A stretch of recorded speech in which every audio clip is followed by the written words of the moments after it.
ఆర్మూరు పట్టణంలో మున్సిపల్ కార్యాలయంలో ఏదైతే అసంపూర్తిగా మిగిలిపోయిన రోడ్లు కావచ్చు, సిసి రోడ్లు కావచ్చు, డ్రైనేజీలు కావచ్చు, తార్ రోడ్లు కావచ్చు, ఇవన్నిటిని తొందరలో కాంట్రాక్టర్ని పిలిచి వాళ్ళకి ఆదేశాలు ఇవ్వడం జరిగింది. సాధ్యమైనంత తొందరలో ఆ రోడ్స్ అన్కంప్లీట్ అన్ని కంప్లీట్ చేయడం జరిగింది. కాంట్రాక్టర్లు సానుకూలంగా స్పందించారు. ఇక రెండోది, ఎండాకాలం వచ్చింది కాబట్టి ప్రజలకు తాగునీరుకి ఇబ్బంది లేకుండా ఎక్కడి సమస్యలు అక్కడ మున్సిపల్ కమిషనర్ గారు కూడా అధికారులకు ఆదేశం జరిగింది.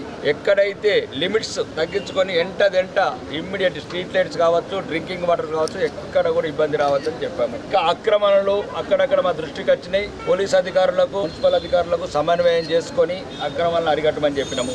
మరీ ముఖ్యంగా కొంతమంది ప్రజలు ఈరోజు ఆర్మూరు ప్రజలకు బహిరంగంగా విన్నపం చేస్తున్నా, మీరు ఏదైతే విలేకరుల ద్వారా నాకు డైరెక్ట్ చెప్తున్నారో, కొందరు కౌన్సిలర్లు ఇబ్బంది పెడుతున్నారు మమ్మల్ని, వాళ్ళని అడిగితేనే పర్మిషన్లు తీసుకోవాలంటే అధికారులకు చెప్పడం జరిగింది.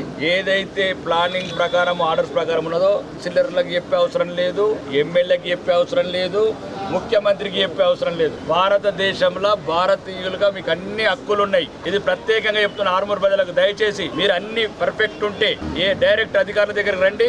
కౌన్సిలర్లని, ఎమ్మెల్యేలను కలిసే అవసరం లేదు. మీరు కూడా, ప్రజలు కూడా అక్రమాలు చేయకండి. చిన్నదానికి ఆశపడి ప్రతి ఒక్కరి దగ్గర లొంగకండి. రాజకీయ నాయకుల దగ్గర ఈ ఆర్మూరుకు ప్రధాన సమస్య 2 నెలల నుంచి మేము ఎదుర్కొంటున్నాము. అధికారులు కూడా చెప్పడం జరిగింది, ఎక్కడ కూడా రాజకీయ నాయకుల ప్రమేయము, అవినీతి ప్రమేయం తగ్గించమని చెప్పడం.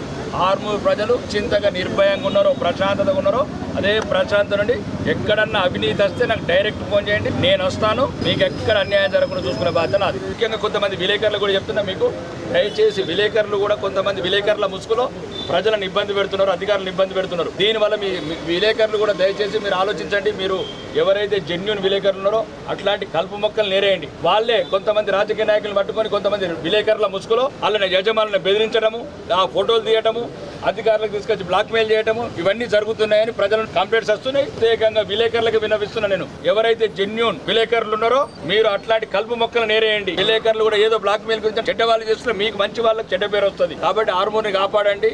ఈ ప్రశాంతంగా ఉన్నది, లీగల్గా ఉన్నది, అన్ని లీగల్గా వేసుకోండి. ఏ రాజకీయ నాయకుడికి భయపడద్దు, అందరు ప్రశాంతంగా ఉండండి. ఏ సమస్య వచ్చినా నేనున్నాను. విలేకరుల ద్వారా, మీ ద్వారా తీసుకొచ్చినా నేను పర్సనల్గా విజిట్ చేస్తాను. అక్కడ యాక్షన్ తీసుకొని మీకు అవినీతి రహితంగా